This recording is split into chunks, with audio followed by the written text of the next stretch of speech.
दिल्ली में deal set हो गई। नीतीश कुमार के राज्यसभा जाने की स्क्रिप्ट 2025 चुनाव के बाद ही लिख दी गई थी। डील यह है कि नीतीश कुमार केंद्र में बड़ा मंत्रालय संभालेंगे, संभवतः कृषि या रेल मंत्रालय होगा और बिहार की गद्दी पे भाजपा को सौंप देंगे, यानी कि बिहार की गद्दी पे भाजपा का सीएम बैठेगा। बिहार के राजनीतिक इतिहास में स्वर्ण अक्षरों में या शायद अनसुलझे सवालों की स्याही से लिखी जाएगी। पिछले 2 दशकों से बिहार की राजनीति का ध्रुव तारा रहे नीतीश कुमार ने अब अपनी भूमिका बदल ली है। 10 अप्रैल को राज्यसभा सदस्य के रूप में शपथ लेने के बाद अब पटना के सियासी गलियारों में जो सन्नाटा है वो किसी बड़े तूफान की आहट है। खबर सीधी है लेकिन उसके मायने बहुत गहरे हैं। नीतीश कुमार ने मुख्यमंत्री आवास यानी कि 1 अने मार्ग खाली करना शुरू कर दिया है।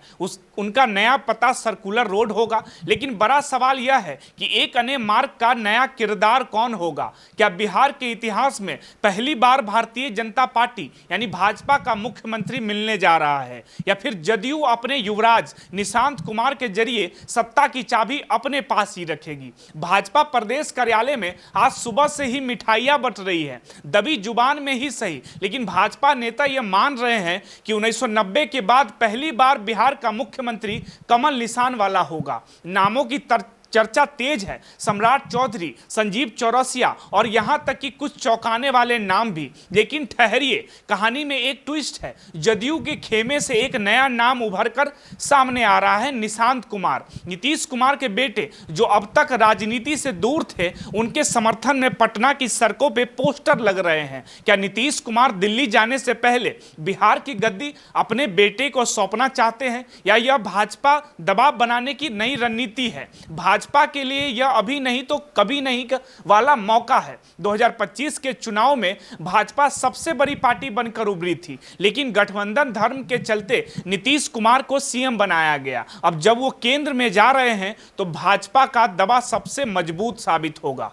लेकिन इस पूरी उथल पुथल में एक खेमा ऐसा है जो खामोश है, लेकिन उसकी नजरें हर गतिविधि पर है। वह है राष्ट्रीय जनता दल यानी कि राजद। तेजस्वी यादव जो 2025 में सत्ता के करीब आकर चूक गए थे, अब क्या सोच रहे हैं? 2025 के चुनाव परिणामों ने आरजेडी को विपक्ष में बैठने पर मजबूर किया, लेकिन वोट शेयर में वो भाजपा जदयू से ज्यादा पीछे नहीं थे। अब जब चाचा नीतीश दिल्ली जा रहे हैं तो तेजस्वी के लिए मैदान खाली है। तेजस्वी है तो एरी चोटी का दाव लगा सकते हैं बिहार की सत्ता में बैठने के लिए। निष्कर्ष के तौर पे मैं यही कहूंगा कि यह बिहार के लिए एक युग परिवर्तन है। 2005 से 2026 तक बिहार की धुरी नीतीश कुमार थे, आज वह धुरी हट रही है। भाजपा के लिए यह अग्नि परीक्षा है। अगर वो अपना सीएम बनाते हैं तो उन्हें 2029 के लोकसभा चुनाव और 2030 के विधानसभा चुनाव में अपने दम पर जीतना होगा। अब सुशासन बाबू की ढाल उनके पास नहीं होगी। बिहार की राजनीति को लेकर, अगले मुख्यमंत्री को लेकर और नीतीश कुमार की सियासत को लेकर